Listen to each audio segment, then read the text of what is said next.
لنگر ہوتا ہے اور ہر جگہ لوگ کھانا کھانے کے لیے آتے ہیں اور یہ کبھی پوچھ کر نہیں دیکھتے بھائی تم لوگ کس مذہب کے ہو. کھانا تو سب کو کھلاتے ہیں.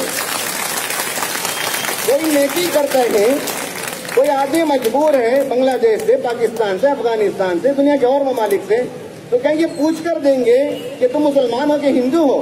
اگر برما سے کوئی آدمی آیا اور وہ بھی مظلوم ہے, وہ بھی مجبور ہے, وہ بھی پٹا ہوا ہے, تو کیا اس کا مذہب پوچھ کر دیکھیں گے؟ یہ گویا کہ ایک ایسا کام انہوں نے کیا جو خود ہندو مذہب کی تعلیم کے خلاف ہے. اسلام تو اسلام, یہ تو ہندو مذہب کی رسوائی کرتے ہیں, یہ تو ہندو مذہب کے لیول کو انہوں نے ڈاؤن گریڈ کر دیا. ہیومینٹی کا جو انڈیکس ہے, انسانیت کا جو لیول ہے, اسے بہت نیچے گرا دیا ہمارے حکمرانوں نے. یہ بہت بہت افسوس کی بات ہے. انہوں نے ملک کی سیوا نہیں کی, مذہب کی سیوا نہیں کی, سب کو رسوا کر دیا. یہ بات ہم کو یاد رکھ لینی چاہیے. حضرات, میں خواتین کے سلسلے میں بالخصوص اپنی مسرت کا اظہار کرنا چاہتا ہوں.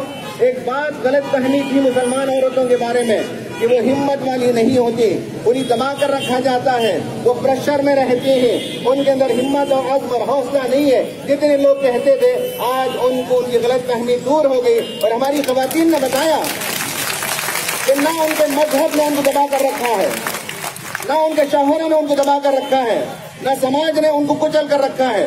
انہوں نے آج اپنے جذبات کے اظہار کے لیے ہر نئے طریقے سے پروٹیسٹ کر رہے ہیں. ہماری دادیاں جو وہاں بیٹھی ہوئی ہیں, 90 سال کی بوڑھی ماں کہتی ہے کہ میں اپنے ساتھ پیڑا پیڑھی کے نام گناتی ہوں, ذرا ہمارے حکمران 2 باپ دادا کے نام لے کر بتا دیں. یہ ہماری خواتین نے بہت بڑا رول پلے کیا.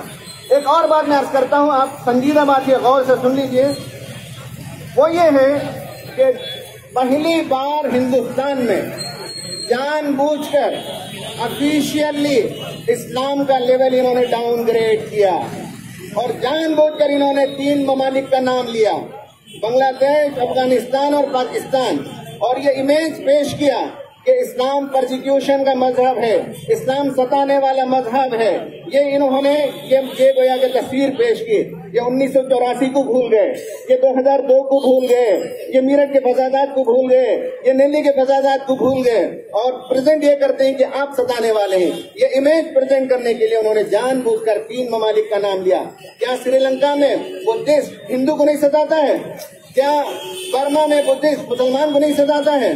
کیا چائنا جو ملحد ہے وہ وہاں کے مسلمانوں کو نہیں ستاتا ہے؟ بھائی ظالم تو ہر مذہب میں بھی پائے جاتے ہیں. اسلام تو ظلم نہیں سکھاتا. اسلام میں بھی برے لوگ ہوتے ہوں گے اور ہندوؤں میں بھی برے لوگ ہوتے ہوں گے, لیکن یہ کہ اسلام کو جان بوجھ کر نام لے کر قانونی طور پر ڈاؤن گریڈ کیا, یہ وہ وجہ ہے جس میں مسلمانوں کے لیے غصہ ہے, غضب ہے, اور اس کے اظہار کے لیے آج ہمیں جمع ہوئے ہیں اور بتانا چاہتے ہیں کہ یہ غلطی نہ کرو. اگر ایسا ہوتا کہ مسلمان جو ہے ظالم ہوتا, تو پھر یہاں آج 110 کروڑ سے زیادہ جو ہندو ہیں, وہ ہندو کیسے رہ سکتے تھے جو حکمران یہاں 1000 برس حکومت کرتے رہے, 1000 برس یہاں مسلمان حکومت کرتے رہے؟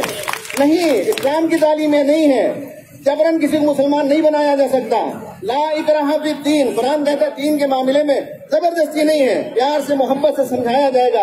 ہمارا ٹیکسٹ بھی بتاتا ہے, ہمارا 1000 سالہ تاریخ بھی یہ بتاتی ہے کہ ہم نے یہاں کسی پر ظلم نہیں کیا.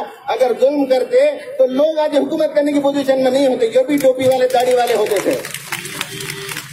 یہ ثبوت ہے کہ اسلام کبھی بھی جبر کے ساتھ نہیں پھیلا ہے. اسلام تو تعلیم دیتا ہے, امن کی تعلیم دیتا ہے, انصاف کی تعلیم دیتا ہے, حق کی تعلیم دیتا ہے.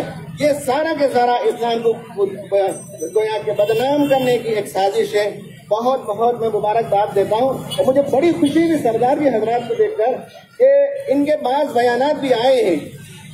آرٹیکل 370 کے گرنے کے بعد مسلمانوں کو تو سانپ سونگ گیا تھا, لیکن یہ لوگ ٹکٹ بنا کر کشمیر بھیجتے تھے, لوگوں کو کھانا کھلاتے تھے. اس لڑائی میں بھی جو حق کی لڑائی ہے, جو انصاف کی لڑائی ہے, جو انسانیت کی لڑائی ہے, ماشاءاللہ اس مہم میں مسلمان بھی, ہندو بھی, سکھ بھی, عیسائی بھی, دلت بھائی بھی سب کاندھے سے کاندھے ملا کر کھڑے ہوئے, اور انشاءاللہ یہ لڑائی اپنی آخری حد تک جاری رہے گی. ابھی ہمارے حکمران 2 قدم پیچھے ہٹ رہے ہیں, خوشی کی بات ہے, 2 قدم پیچھے ہٹ رہے ہیں. یہاں تک کہ یہ قانون واپس نہ لے لیا جائے تب تک ہمارا یہ پروٹیسٹ جاری رہے گا. آپ سب کا اللہ تعالیٰ حفاظت کریں, آمین. بہت بہت شکریہ سر. ہمارے ساتھ ایک اور ساتھی ہیں احمد